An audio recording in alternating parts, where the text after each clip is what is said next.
Herkese merhaba, kanalıma hoş geldiniz. Yepyeni bir video ile yine sizlerleyiz.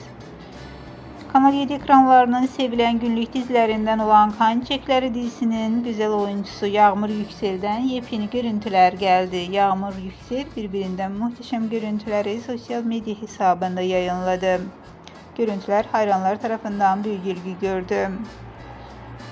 Fotolara ve video görüntülere kısa sürede binlerce beğeni ve yorum geldi. Biz de bu görüntüleri sizlere sunuyoruz. Umarız videomu beğenirsiniz.